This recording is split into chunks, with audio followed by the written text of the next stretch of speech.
right, welcome back to another episode of the Psychopedia podcast. I'm your host, Investigator Slater, and I just parallel parked like a fucking demon out front. I am so proud of myself, guys. One move, no correction, absolutely legendary. Like I was born between two bumpers, which is a weird flex, maybe, but I have a big car. It was a tight spot. That's what she said. And I nailed it. So I'm a little bit proud of myself right now. And I wanted to share that with you guys. I don't often give myself props, I feel like, but after I slid into that spot, I was like, yeah, this is going to be a good day. So I am pumped. I am having a great morning and I hope that you guys are too. I've got huge news that I've been dying to share with you and now I finally can. I'm launching a new podcast series called Girl on Gore. Basically, if you've been following me on Instagram and TikTok at Investigator Slater, then you've been seeing what I've been doing, right? I've kind of just been creatively playing around with this Today I'm a series. Girl on Gore is basically that on crack. So I created this genre, basically. I'm calling it Not So True Crime. And it's a combination of what I do here on Psychopedia combined with all of the fucked up shit in my head. You know how I love to explore the fucked up corners of the human psyche? Like that's my happy place. Girl on Gore is exploring what's in the darkest corners of my fucked up psyche.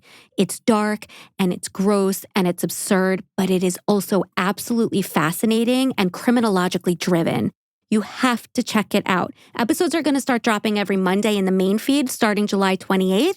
So definitely follow and subscribe so that you don't miss when that happens. Early access will always be available on patreon.com/psychopediapod. 1 week early, every episode will drop. If you want it hot off the press, you want the heat a little early, go over to Patreon. Also on Patreon, by the way, especially if you're new to Psychopedia or you're new to Girl on Gore and you haven't tapped into everything we have going on over there, you're going to have a field day. We have every single episode ever recorded without ads, which is, I think, one of the best features about Patreon. We have a true crime, full-fat, full-blown episode every single month that I created, obviously, and present. It's called Slaterpedia.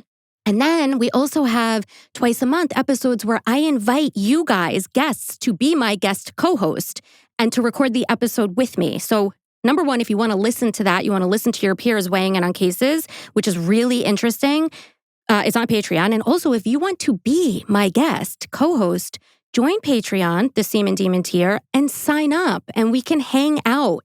Honestly, it is so much fun. You can be located anywhere in the world, anywhere in the country. It does not matter. It is done virtually. So do that so we can get to know each other. And while we're on the topic of Patreon, but of course, I want to give propers to some of the new patrons that signed up this week. Some of them have incredible names. Some of them have their own name, which is incredible also because I'm getting to know you for you. So here's what we got. We got Psychopedia with benefits, which should be the tagline for Patreon, I feel like, because that's exactly what it is. It's what you hopefully know and love already, what you're getting for free, but like tenfold over on Patreon. There's Scott, and then in parens, Scoos. What up, Scoos? Orange on a grapefruit, which, all right, I don't want to be hasty, and I don't want to give this a superlative prematurely until I've really thought it out, but I think that might be one of my favorite Patreon names ever. It's a shout out to So I Married an Axe Murderer, which is one of my all-time favorite movies. John Lagana, Kenzie Jones, Chicken Head on my Dick Sissel, love it, and Be Gorgeous, one word. And yes, Queen, be gorgeous, indeed. With all of that said, I just want to jump right into the case because it's kicking off a two-parter on a serial killer. And it is a case that hits home for me because of the location. It's a lesser known, this guy is a lesser known, I feel like, serial killer. I mean, true crime heads will know it, but it's just he's not one of those flashy serial killers, if you know what I mean. He has a moniker, but he's not a Jeffrey Dahmer. He's not a Ted Bundy. He is just as depraved. He is absolutely horrific. And the victims are absolutely deserving of our sensitivity and the spotlight, just like any other victim of any other case. But I don't know why. For some reason, this serial killer just does not hit the main radar. I'm going to bring it to you this week, and I'm going to bring it to you next week. So buckle up, guys, because it's dark. For 4 years, he prowled the margins of New York, hunting the forgotten, the discarded, the women the world had already erased. These were lives left to rot in plain sight, casualties of broken systems and willful indifference. This predator didn't skulk in the shadows or wear a mask. In fact, he too was just out there in plain sight, driving his mother's car and never too far from home. He stopped for coffee, he ran errands, all while corpses decomposed in his trunk. The stench of death was but a minor nuisance for this horrible man because he dabbed Noxzema under his nose, thick, methylated armor against the rot, like some low-rent Clarice Starling reject playing house in his own horror movie. And while this man went about his painfully average, soul-numbing daily routine, grocery runs, gas station stops, mowing his lawn, no one noticed a damn thing. He blended into the backdrop of New York like bad wallpaper, forgettable, colorless, invisible.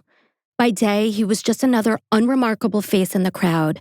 But by night, he was methodically murdering women, 17 confirmed, possibly more, with a level of brutality and calculation that should have set the damn world on fire. But to the outside world, he was ordinary to the point of erasure. But in truth, he was anything but. Because the man we are talking about today and next week is New York's most prolific known serial killer. This is the case of the original Long Island serial killer, Joel Rifkin, aka Joel the Ripper. And I say the original Long Island serial killer because we know that Rex Hoyerman has been all over the headlines recently for allegedly being the Lisk, right? The new Lisk, the new Long Island serial killer, aka the Gilgo Beach killer. But Joel Rifkin here, I'm telling you, so many people don't know about him, but he is the original Long Island serial killer. And when I say Long Island, guys, I mean my Long Island.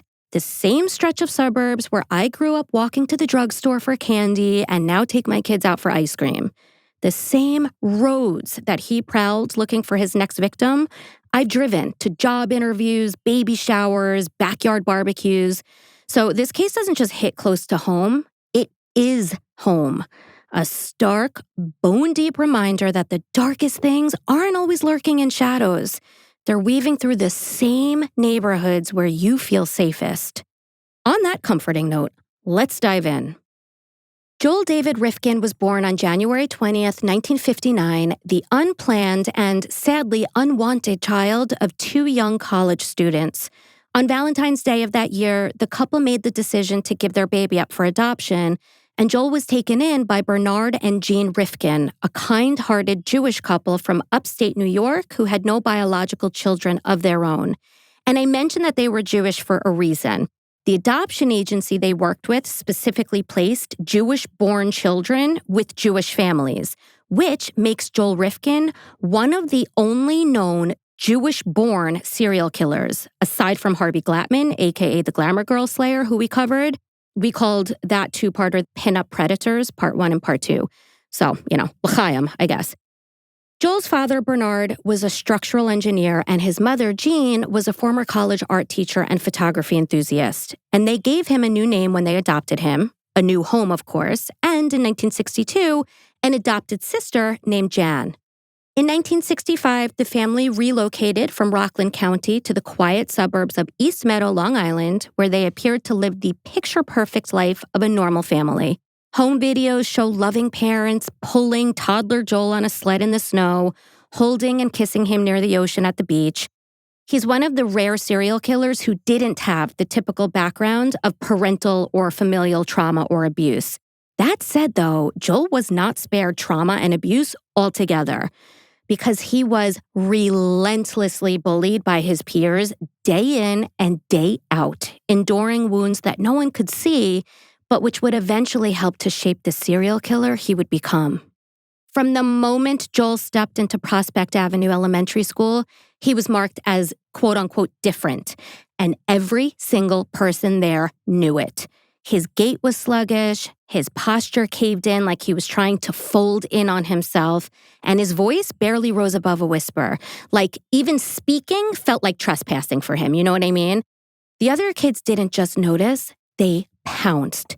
He was quickly christened Joel the Turtle, a nickname that clung to him with the same suffocating grip as the ridicule it invited. His days became a gauntlet of humiliation, pants yanked down in hallways, textbooks torn to shreds, lunches stomped into paste. Legend had it that bullies actually earned their stripes by using Joel as target practice. Beating him up was practically a rite of passage. And while the rest of the children in his school ran wild in packs, forming alliances and good memories, Joel hovered at the fringes of the playground like a ghost no one invited, silent, shunned, and always alone. Well, almost alone, because when the real world offered nothing but cruelty, Joel built one of his own, a fantasy realm populated entirely by women. And this happened at a very young age. And in this dark, imagined realm, Joel wasn't the punchline or the punching bag. He was in control.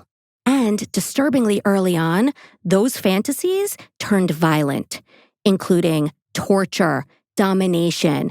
Women in these fantasies became the focus of his warped daydreams, not as people, but as stand-ins for every ounce of humiliation that he'd ever swallowed. In this twisted mental refuge, Joel transformed himself into someone feared, someone powerful, someone who could inflict pain instead of constantly being the one to absorb it. But more on that shortly. Despite having a high IQ of 128, Joel floundered in school, which honestly I would expect to see given that he was absolutely at the receiving end of horrific bullying. How is somebody supposed to thrive in that setting? If a child does not feel safe, if a child feels like he or she is being targeted, he or she is not going to thrive. They're just not academically, which is why when things are happening in a child's life, like you're seeing declining grades or behavioral outbursts, you really need to try and cast a net over the full picture. Like, what's going on in this child's life to cause this to happen, In his case, undiagnosed dyslexia also made it nearly impossible for him to thrive in a traditional academic environment, and his failures weren't met with compassion. They were met with disappointment. His father, Bernard, a former college football star turned school board member, viewed Joel's struggles and dropping grades as personal failures, and he responded with cold, cutting criticism. His mother, Jean, tried to reach him with small, gentle gestures like gardening and photography and things that she tried to loop him into, anything to build a connection with her son. But it wasn't enough. The more his parents reached, the more Joel receded, retreating deeper into his shadowy inner world, where twisted fantasies offered the comfort and control that he couldn't find anywhere else. Hello, darkness, my old friend. That's what it reminds me of. Desperate to belong, Joel ran for student body president, which he lost, and joined the track team at East Meadow High, hoping for acceptance. Those are some brass balls he has. I mean, he's constantly being bullied and tortured, but he runs for student body president and then he joins the track team. On one hand, good for him. Very impressive that he was still swinging for the fences.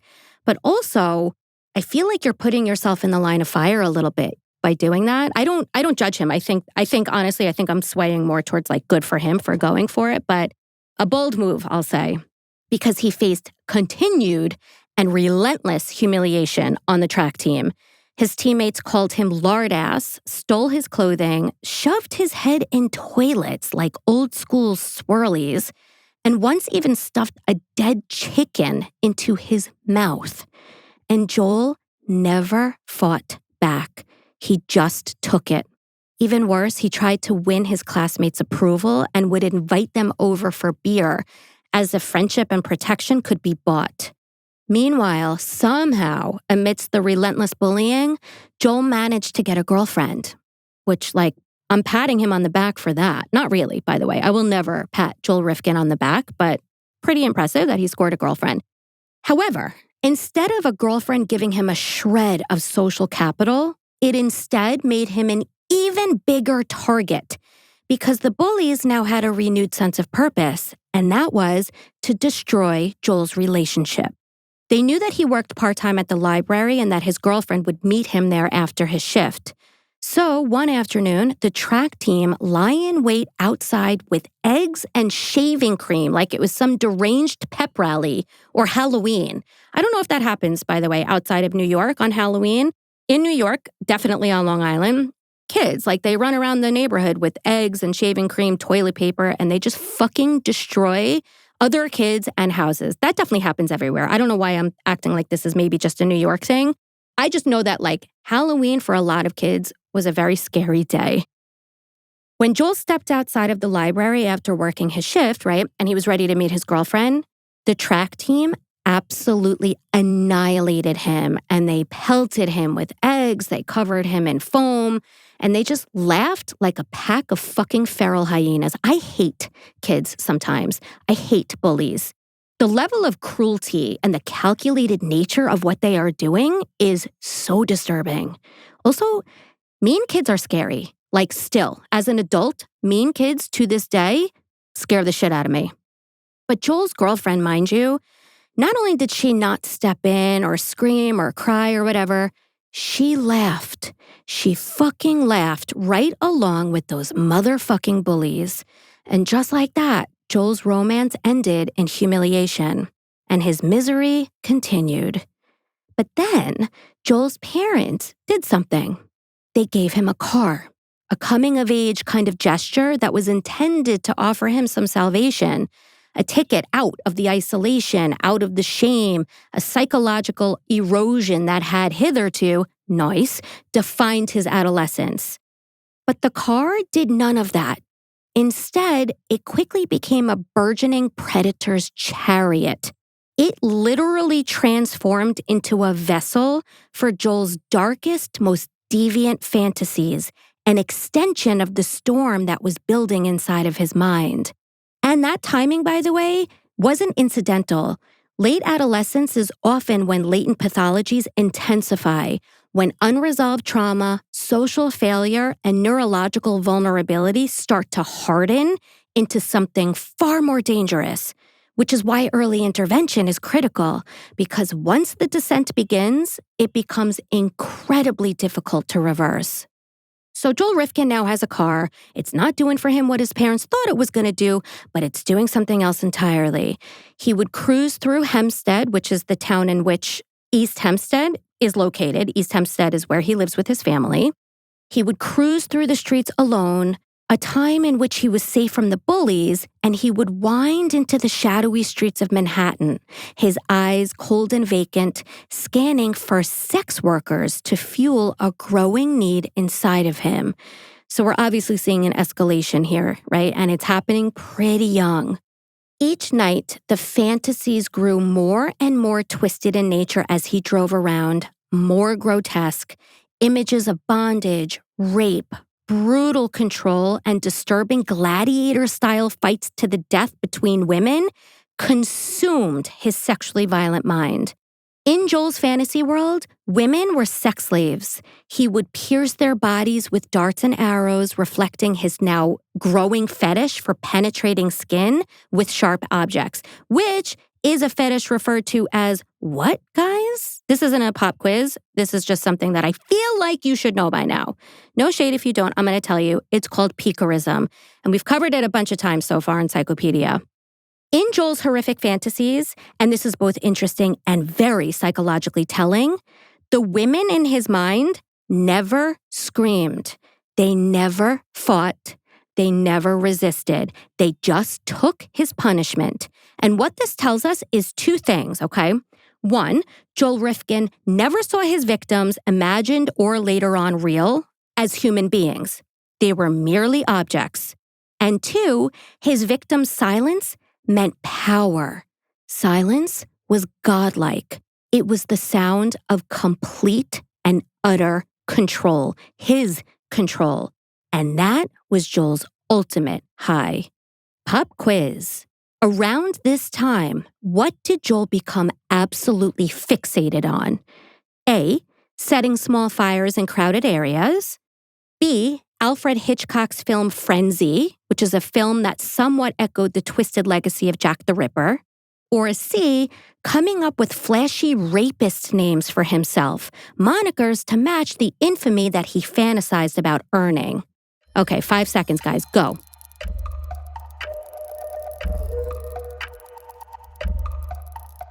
The answer is B. He became absolutely fucking obsessed with Alfred Hitchcock's film Frenzy. Also, by the way, I don't know if we are supposed to say it is in Long Island or on Long Island. This is something that Tank and I still talk about to this day. I tend to say on Long Island, but I think a lot of people say in Long Island. Whatever, it doesn't matter. Joel obsessively watched Alfred Hitchcock's Frenzy, which was about a serial killer in London who rapes and strangles women to death with a necktie. And here's the thing, all right? Joel didn't just watch the film for entertainment value. He absorbed it. He studied it. He internalized the brutality. Reminds me of Shay Groves in the case that we just covered. She quite literally studied serial killers to learn their methods and their ways. She used their depravity as a blueprint. And that is exactly what was happening here with Joel Rifkin. The violence in the movie didn't repulse him. It electrified him. Even worse, it awakened desire. He relished the look of terror in the women's eyes as their life began to drain away. In many of Joel's interviews later in life, which I've watched, of course, he makes it a point to emphasize just how impactful this movie was for him. It was formative. Now, that is not to say that a movie turned Joel Rifkin into a depraved serial killer. It's just that when he saw on screen what he'd been more or less conjuring up in his mind's eye on the regular, it gave shape, color, and validation to the darkness already festering inside of him, like someone had basically handed him a blueprint for the violence that he'd long been rehearsing in silence. Joel more or less stumbled through the final stretch of high school in 1977, graduating near the bottom of his class. Still, he clung to a fragile thread of hope that maybe college would be a fresh start. Maybe adulthood would finally give him what childhood hadn't, and that was belonging and purpose. Spoiler alert, it did not.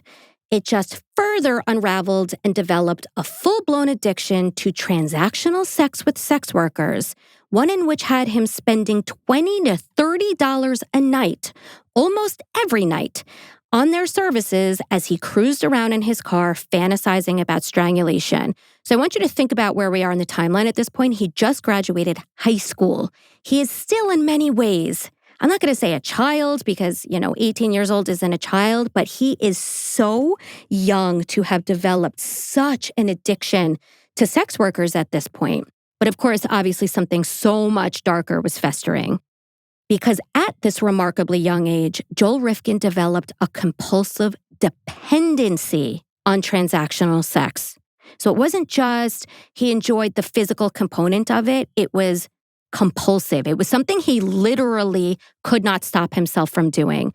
The whole experience for Joel was bewitching, from being out at night when the world around him mostly slept, to the gleam of car headlights slicing through the darkness, to the slow, predatory crawl of his car as he trolled the streets. Every fucking detail became part of a ritual. The anticipation, the anonymity, the transaction of it, it was all intoxicating for Joel Rifkin. Each night became a hunt cloaked in routine. And for Joel, the night wasn't just a time of escape. It was when his darkest impulses were not only allowed to breathe, but invited to thrive. In that same year, in 1977, Joel enrolled at Nassau County Community College, but his attendance was sporadic at best. I actually took a class there, by the way, at Nassau County Community. That's what I'm saying. This case really is home for me. So Joel drifted through that year at Nassau County Community College, half asleep. He completed only one course. He obviously wasn't putting his best foot forward. I think in many ways, he did a lot of the sort of mainstream things to appease his parents. The next year, in 1978, he transferred to SUNY Brockport, which is a public university located 6 hours north of Long Island, hoping for somewhat of a fresh start. But really, it was just the same shit, different campus. During the research, by the way, this part hit me hard because I personally struggled a lot in college with depression, anxiety, insecurities. And every time I moved apartments or I joined a sorority, which by the way, I ended up getting kicked out of, I always thought to myself like, okay, this is it. Everything's going to change. I'm going to be happy now. I'm not going to cry all the time. I'm not going to hate waking up in the morning. And you really, really, truly believe that like a new apartment, a new dorm room is going to do that. But changing your environment alone is not enough because at the end of the day, you are still you. You know what I mean? So if you don't get to the root problem, if you don't get to what's driving you to feeling like you need to change and you're putting everything you have in that change, you're not going to overcome whatever it is that's really haunting you.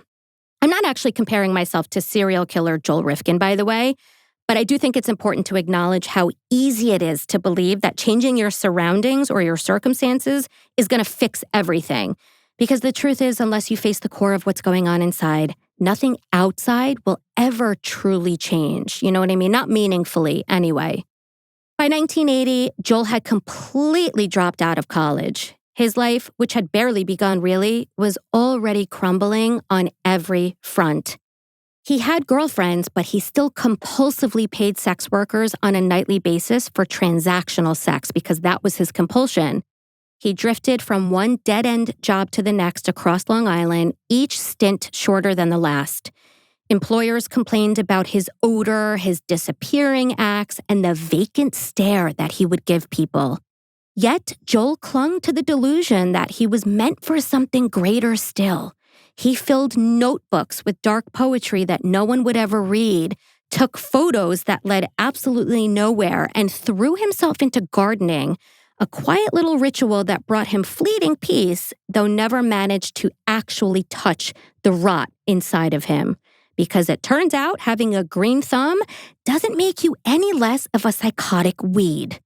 He also, get this, wrote an autobiographical screenplay based on his very short time at SUNY Brockport called The Frosh, which is slang for freshman, which I feel like I want to snap in a coffee house. You know, the frosh, like, oh my God, that's so deep. That's so meaningful. I'm sorry, I'm making fun of Joel Rifkin. I don't know why. I do know why, because he turns out to be a fucking asshole. Occasionally, Joel did try to live on his own, and he even once lived with a girlfriend, but failure always dragged him back to his childhood bedroom, to the house that watched him wither. Then, in about 1986, Joel's father managed to actually persuade his now 28-year-old son to take one more class at SUNY Farmingdale University on Long Island, and even offered to pay his tuition if he received a B or higher. Wanting desperately to make his father proud, Joel enthusiastically accepted the challenge and enrolled in a biology class.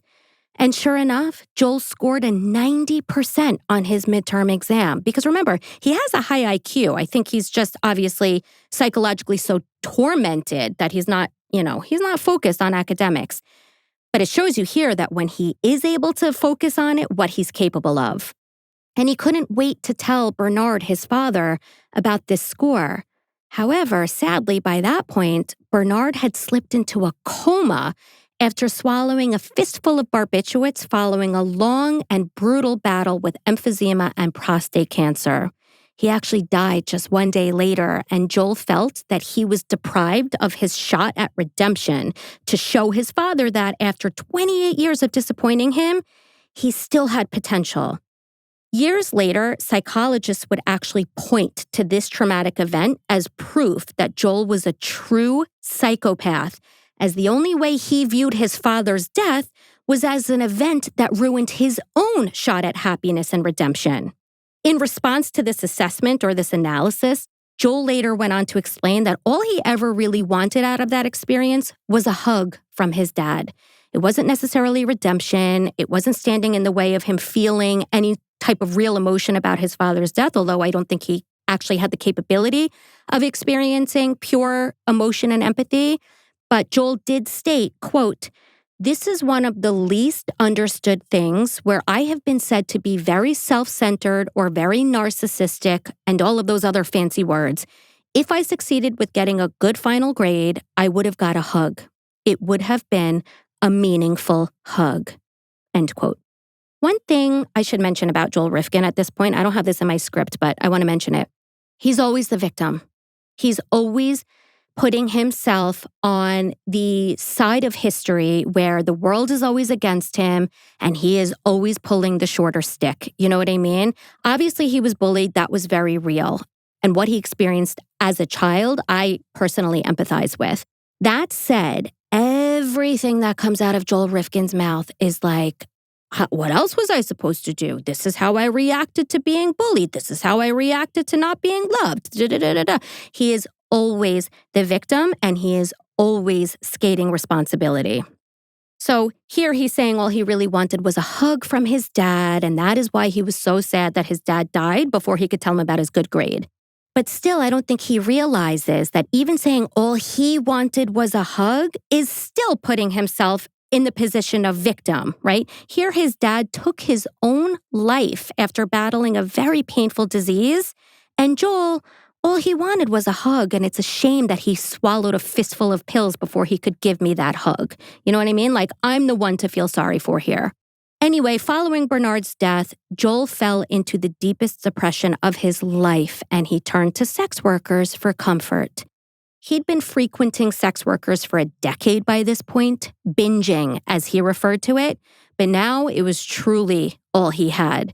His days had become absolutely meaningless, lost in the blur of monotony. But his nights were everything. And this went on for 2 years, even after he'd been robbed multiple times by multiple sex workers. Even after he'd been arrested in August of 1987 for soliciting an undercover cop, a minor offense that didn't even seem to rattle him in the slightest.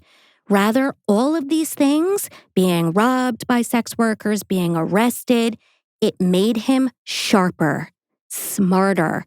Like any instinctive predator, he evolved, became more methodical, more calculated, learned to hunt and fantasize more cautiously. In 1988, while interning at the Planting Fields Arboretum, I can't pronounce that word, in Oyster Bay, Long Island, Joel met a woman.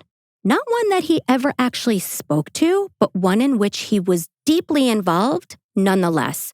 You see, Joel had constructed an entire fabricated relationship in his mind with this woman and became absolutely obsessed with her.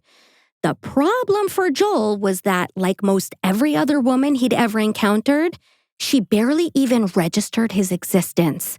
And the pain he felt from her silent rejection cut like a knife, because it was essentially the culmination of a lifetime spent being rejected, if not entirely invisible, right? A lifetime of ridicule and isolation. And in that moment, something inside Joel Rifkin cracked beyond repair.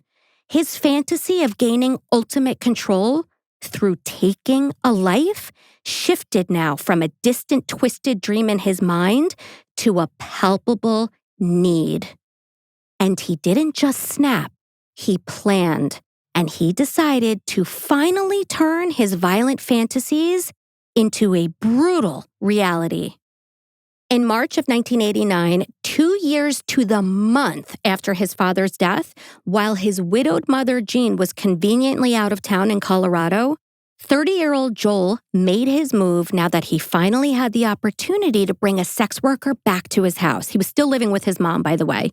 You might think that serial killers would want to commit their heinous acts someplace away from home, away from where they are likely to be noticed. But the majority tend to commit their crimes in areas that they're familiar with. They can blend in, they know how to avoid surveillance, and they know how to choose victims and disposal sites way more strategically. In terms of Joel Rifkin here, his developing fantasies often involve scenarios during his daily life in familiar places, so those spots became part of the imagined script long before his first attack. But I think the real reason why most serial killers tend to stay somewhere local is very simple. Comfort breeds control, and control is everything. So Joel drove around in Manhattan's East Village, and he circled like a fucking predator until he eventually picked up a woman named Heidi Balch, known locally as Susie. Susie was a blonde-haired sex worker who was completely emaciated, heroin addicted, and displayed a noticeable tremor. According to Joel later on, Susie suffered from advanced HIV. And one thing that quickly becomes clear in this case is that the women that Joel picked up and went on to kill were consistently described as small, frail, sick, thin, and visibly strung out. So he deliberately targeted those who seemed closest to death already, women that he believed no one would miss, who wouldn't have the strength to fight back, and whose disappearances wouldn't raise alarms. To hear him tell it, he almost tries to rationalize it, like he uses their weakened states as a sort of moral loophole. Like, well, they were knocking on death's door anyway, so what I did was more of a gentle nudge than an actual crime. You know what I mean? Like, that was his twisted mentality. Newsflash, they are human beings. Newsflash, you fucking suck. So Susie was so deep in her addiction that after getting into Joel's car, she had him stop multiple times just to score more drugs as they drove out to Long Island. Because remember, he picked her up in Manhattan, and she agreed to have sex with him back at his place on Long Island. And Susie was so hooked on crack and heroin that she even lit up in Joel's car, puffing away as they cruised from one dealer to the next. When they eventually arrived at Joel's mother's house in East Meadow, it was the middle of the night by that point. But Joel wasn't worried about neighbors detecting any suspicious activity because, well, you tell me, pop quiz, what made Joel so absolutely unconcerned about his neighbors noticing his suspicious movements at odd hours? A, in return for mowing their lawns, he asked that they allow him to poke around their yards after dark in order to plan his morning route. B, his neighbors believed that he was part of a neighborhood watch group. C, his neighbors simply knew and accepted him as an eccentric nocturnal creature and did not ask questions.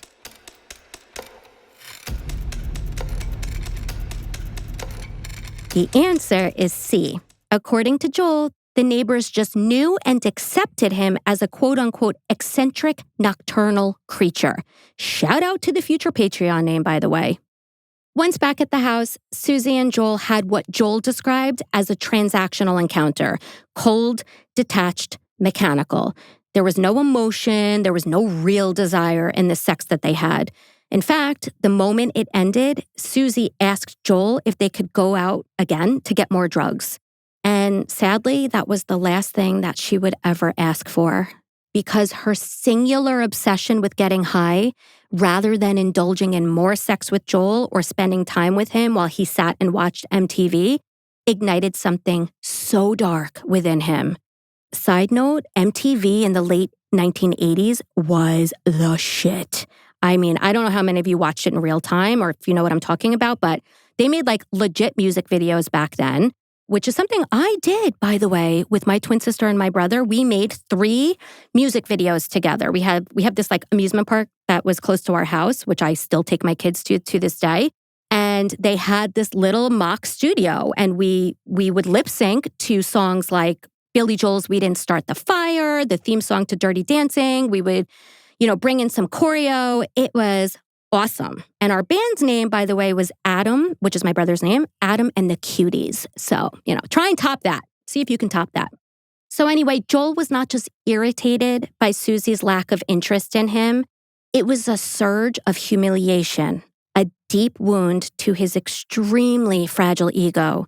The rejection, or her single-mindedness, as Joel called it, right? Her absolute single-minded need for more drugs, stoked the fire of his feelings of inferiority and worthlessness and turned his frustration into an explosive, lethal rage.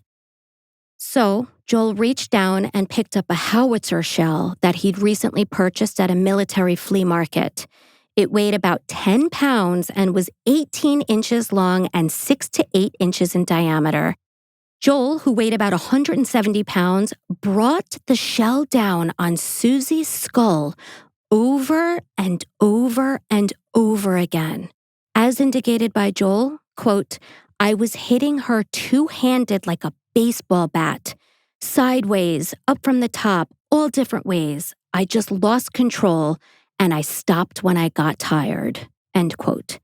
In total, Joel landed over 24 blows until his arms gave out and Susie's skull was fractured beyond recognition. Yet somehow, Susie, God help her, was still breathing. In fact, incredibly, she sat back up on the couch and attempted to attack Joel by biting his finger almost to the bone. And this is when Joel finished the job. He held Susie by her delicate throat against the wall and he strangled her until she died. As Susie's lifeless body went cold, Joel quietly wiped the blood from the floors of his home that had once been his refuge from the violent bullying of his past. And whatever shred of humanity Joel Rifkin may have been clinging to had officially gone up in smoke. Less than an hour after viciously taking the life of his first victim in true serial killer form, guess what Joel did? It's not a PQ, but guess what this motherfucker did? He fell asleep. In fact, he later described that nap as being the most peaceful sleep he'd had in years. Very typical serial killer behavior. The brutal slaying of Susie marked a shift in Joel Rifkin, not just in his actions, but in the very core of his being. The cold detachment Joel exhibited during and after the murder, followed by the eerie calm that let him fall asleep just an hour later, wasn't merely the byproduct of psychological darkness. It's believed to stem from something deeper, something neurological, actually. Specifically, reduced gray matter in key areas of the brain, including the frontal lobe, which governs behavioral regulation, decision-making, and social cognition. Abnormalities in this region of the brain have long been associated with what some researchers controversially term as a criminal brain. As it turns out, Joel Rifkin displayed precisely these deficits, offering one potential explanation for the chilling ease with which he committed brutal murders and then resumed life as if nothing had happened. And we know that Joel exhibited reduced gray matter in the frontal lobe of his brain because he eventually underwent medical testing at the University of Southern California, where brain scans were conducted on 25 murderers, including him, to explore potential physiological correlations. The results showed significant abnormalities in the frontal lobe, get this, of all 25 offenders. In Joel's case, Dr. Jonathan Pincus noted that his frontal lobes were, quote, very, very seriously damaged, end quote. When you factor in his antisocial behavior and psychopathic tendencies, this creates somewhat of a medical basis for understanding his actions. Now, that said, and this is important, having brain abnormalities does not mean that someone will automatically turn into a serial killer. Obviously, according to somebody named Adrian Rain, who's a psychology professor at the University of Southern California, other factors must also be considered, such as whether a person has positive role models, mentors, experiences trauma or abuse during childhood. In other words, it's not just about nature, it is also about nurture. Okay, back to the case. The next morning after killing Susie, after sleepy Joel awoke from his peaceful slumber, he dragged Susie's lifeless body to the washer and dryer and hoisted her up like a sack of dirty laundry. Then, with meticulous precision, Joel began to dismember Susie's body using an X-Acto knife. Not a cleaver, not a hacksaw, an X-Acto knife. The kind you'd find in like a college art kit or a scrapbooking aisle made for fucking balsa wood and foam board. It's a tool with a 1-inch blade so thin that it literally flexes under pressure. You don't just slice through a body like it's cardboard, you know what I'm saying? Human flesh, it's tough. Ligaments resist, bone doesn't yield. But what you can do with enough patience and a total lack of empathy with an X-Acto knife is start at the joints and then pop the bones out of the sockets, which is exactly what Joel did, like a butcher prepping a roast, or, as Joel once said, using it like a scalpel. Absolutely horrific. And, according to Joel, easy. I reduced it to biology class, he later explained. To erase her identity, Joel sliced Susie's fingertips and removed all of her teeth with a pair of pliers.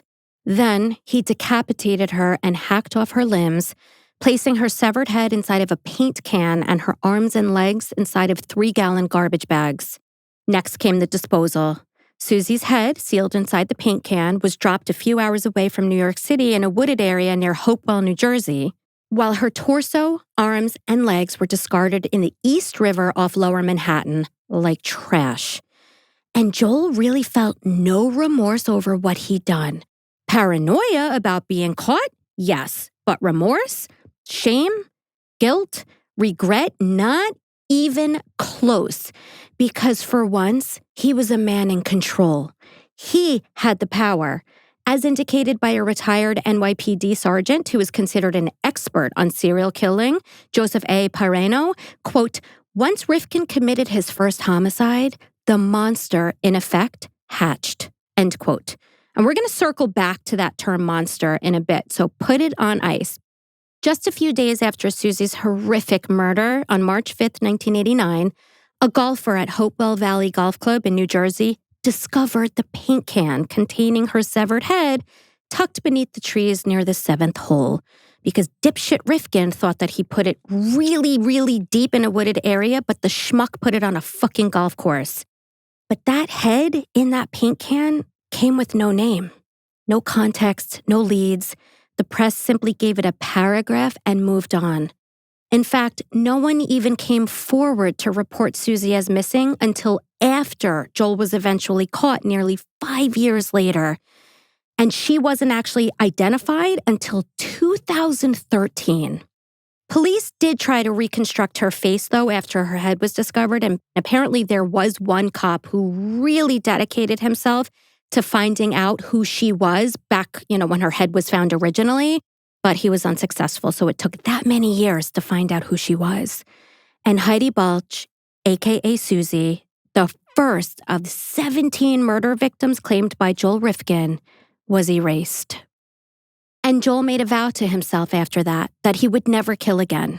In fact, he wrote himself daily affirmations or reminders that said, and this is a quote, "No more P and no more K," which meant no more prostitutes and no more killing. Can you imagine writing yourself affirmations that say no more killing? I write myself full steam ahead, like if I'm feeling a little depressed or whatever. Can you imagine having to say no more killing? 18 months later, however, after being, quote, annoyed by the fact that his mind kept replaying Susie's murder over and over and over again, Joel decided that he could no longer fight the urge to kill again. And with that, he set his sights on his second victim, Julie Blackbird, a sex worker in Lower Manhattan, whom he selected for one very specific reason. Pop quiz. What was the reason behind Joel selecting Julie Blackbird in particular as his next victim? A, he claimed Julie, quote, walked like a bitch who thought she was in control. B, she had a beauty mark in the exact same place as the woman he was obsessed with who rejected him from the internship. C, she reminded him of Madonna. Also, I said Madonna really weird. I don't know why I said it like that, but here we are. Okay, guys, go.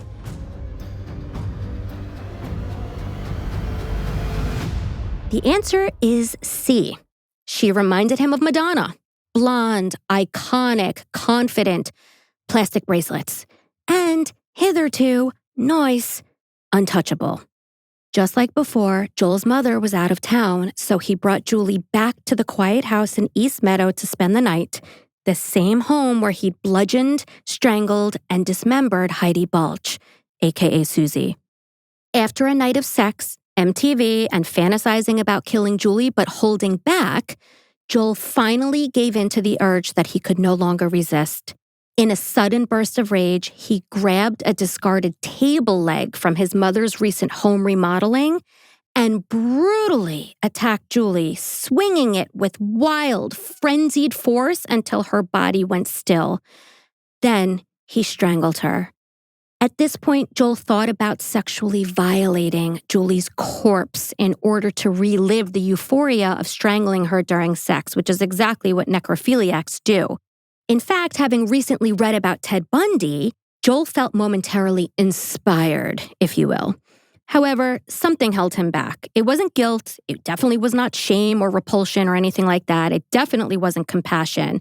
Rather, it was a lingering hesitation, something that at the time he just couldn't quite put his finger on. He stated that he looked down at Julie's dead body and he simply thought, quote, nah. A wordsmith, this one. So Julie was spared that final indignity. Now with her lifeless body sprawled before him, Joel's mind sharpened with a single cold certainty. He had to dispose of her in a way that would leave no trace, no evidence, no connection to him. His previous mistakes with Susie had taught him nothing if not this: be smarter. He could not afford for Julie's body parts to be discovered the way that Susie's had. Pop quiz again. When it came to body disposal, what guided Joel's decision-making process? A book he read about serial killer Gary Ridgway, aka the Green River Killer. B, weather patterns. For example, if it was going to rain, he avoided rivers.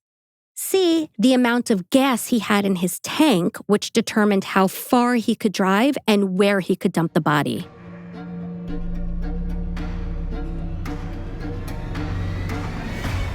The answer is actually A. A book he read about serial killer Gary Ridgway, aka the Green River Killer. Something about Joel Rifkin, he took a lot of guidance and a lot of inspo from serial killers. This is what he said, all right? I'm going to say this now with a really thick Long Island accent so that I sound just like Joel, okay? And this is a quote.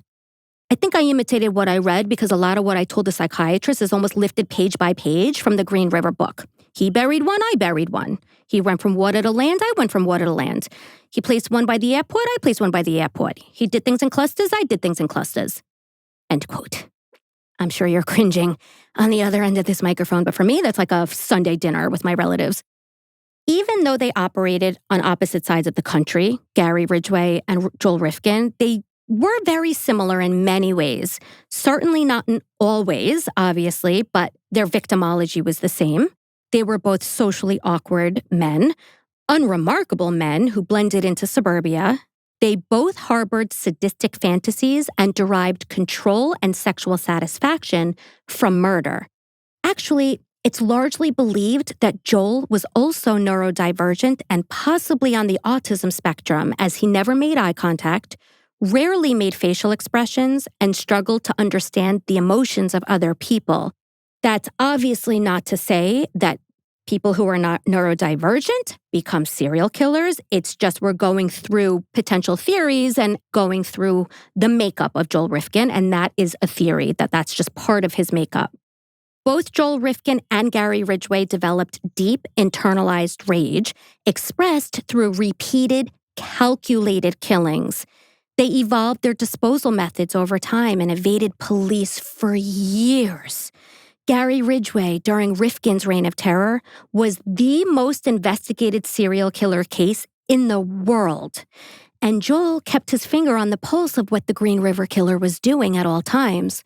Worse, he wasn't just following the Green River case, he was taking notes, turning imitation into strategy. So now, with Julie Blackbird's body cold and in his mother's basement, Joel jaunted out to Home Depot, bought quick cement, a mortar pan, an X-Acto knife, again, why not a fucking saw, I don't know, and hauled the heavy bags back to the house. Then, Joel's hands worked with methodical precision, moving almost mechanically as he dismembered Julie's body. Can you imagine the level of disconnect, the coldness, for a man who just killed a human being to be casually strolling the aisles of Home Depot? That is not cold. That's fucking cryogenic. That is next level. So Julie Blackbird's once vibrant, living form was now just a set of pieces drying for 2 days in cement in the basement of her killer's mother's suburban home. Julie's head, Arms and legs were sealed into buckets of concrete, and her torso was crammed into a milk crate. Then, days later, after the cement dried, even though it's quick cement, it still took a couple days to dry, one by one, Joel scattered the remains, her head and torso sinking into the murky depths of Manhattan's East River, her limbs tossed into a Brooklyn canal. And just like that, Julie Blackbird disappeared without a trace. And no part of her would ever be found. The only trace of Julie's existence, aside from Joel's eventual confession, was her diary, which he kept hidden in his bedroom, along with her jewelry, like twisted trophies.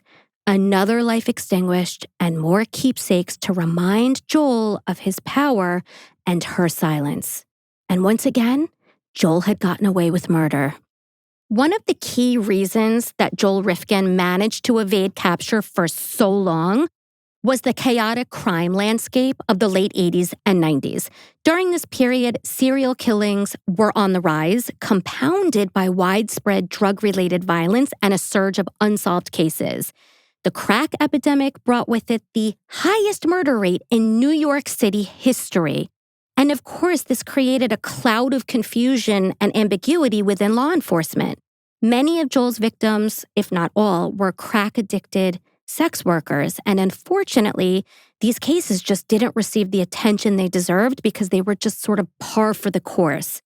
Law enforcement, often dismissive of these women's lives, overlooked their disappearances as simply the unfortunate consequences of their lifestyles, and public interest in these women was virtually non-existent. It was the perfect storm that allowed Joel's killing spree to persist for years, largely unchecked. It was not some twisted brilliance on Joel's part like so many sensationalized documentaries love to suggest. It was apathy, indifference, and an overwhelmed system that, for the most part, simply did not prioritize the deaths of sex workers. By summer, Joel's landscaping business, because he had this little mock nursery that he was keeping equipment in and pretending to be a professional landscaper, it was all but a shell. Clients had stopped calling, the equipment sat unused, and bills piled up in dusty corners. But Joel barely noticed because the business had always been secondary.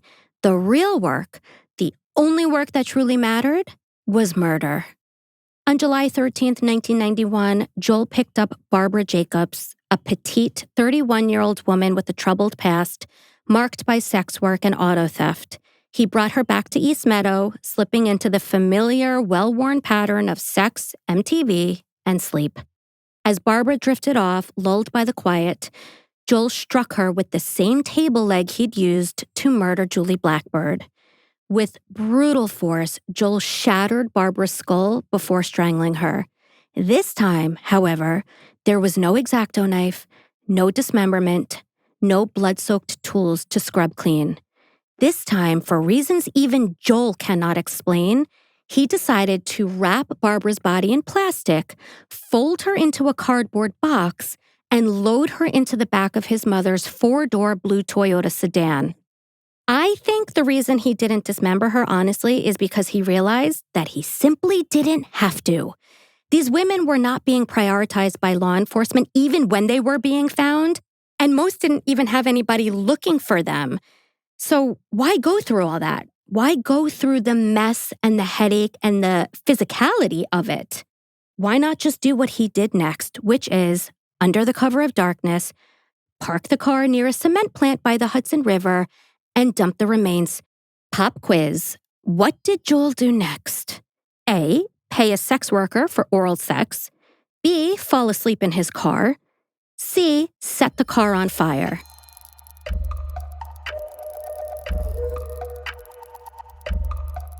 The answer is A. He actually paid for oral sex from a sex worker in Manhattan.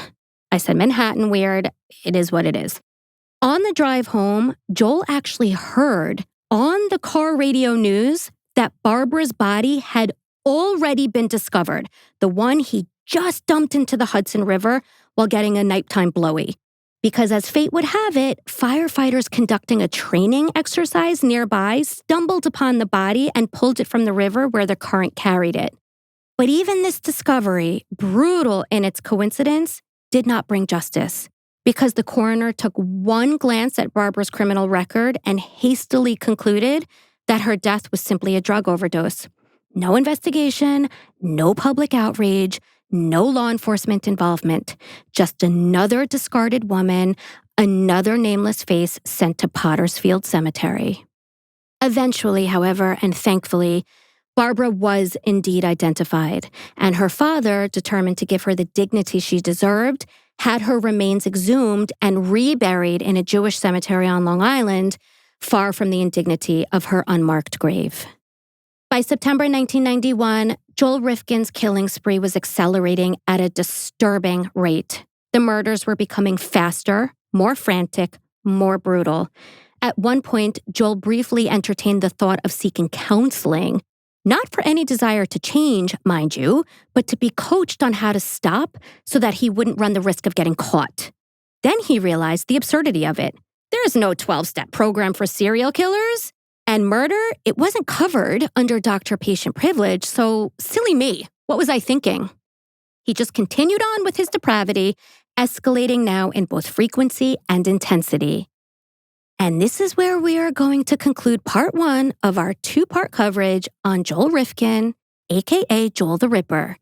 Part 2 gets really fucking heavy because that's when we're going to really explore the darkest corners of Joel's psyche, the intense trial that followed, and the chilling continuation of all of his horrific crimes. Trust me, I know you wonderful freaks, you are not going to want to miss part 2.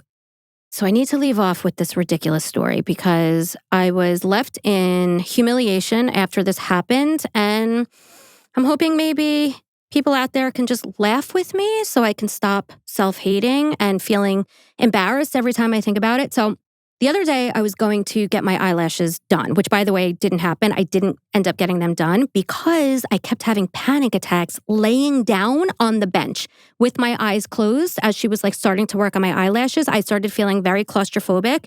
My heart started pounding. She was super patient with me, the technician. Shout out to just eyelash technicians, nail technicians, everybody who, when you have your hands on somebody and they're not doing well, the patience that many of you exhibit, thank you. Okay. So anyway, I was freaking out. So we stopped. But before I even got there, I could not find this place for the life of me. Long Island is a very twisty, windy place. Every road has 1,000 offshoot roads. The Southern State Parkway isn't even going south. It's just confusing. So anyway, I can't find this freaking place, and I'm already late for my appointment. So I call this nail technician who I'd never met before. I can't find it. She tells me to FaceTime her. So I'm holding my phone out the car, and she's like, make a left, make a right, based on where I am. I finally get there. Again, I've never met her before, so she already probably thinks I'm an idiot. I get there. I walk in. I had an AirPod in. It fell out of my ear. She went to pick it up for me. I don't know about you guys, and I know this is a little gross, but you do not want somebody else aside from you touching your AirPod. It's disgusting. I don't know why AirPods are white when they go deep inside of your ear canal because they almost always come out not looking super clean. So now she has to pick up this disgusting AirPod of mine, puts it in my hand. I'm humiliated. Then, after I have this panic attack in front of her, I get up to leave and my purse turns upside down and all of the contents of my purse fall all over the floor. So now she and I, both of us have long fake nails, are on our hands and knees. We can't even pick up the loose change from the floor because our nails are too long. Start to finish, absolutely humiliating experience. And I have not secondhand embarrassment because I lived it, but I have continuous embarrassment every time I think about it. So now I just need you guys to tell me these things happen and to stop replaying it over and over and over and to stop having intrusive thoughts about what an idiot I am. That's your palate cleanser, you guys. On that note, I want to thank you so much for being with me today. As always, for listening. Come back for part 2. It's a fucking doozy next week. Also, again, make sure you subscribe on Apple, Spotify, wherever you get your podcasts, because I started another podcast that's dropping and you need to be in the know. You need to know when I'm doing stuff because I have a lot of surprises up my sleeve, all for your benefit. So you have to subscribe so you don't miss anything. My new podcast is called Girl on Gore, and it is exactly what it sounds like. Thank you so much for being with me. Do your part. Please maybe consider leaving a heart on Spotify, Apple, wherever you leave reviews. And until then, I love you all so much, and I will see you next week. Thanks for listening. Bye.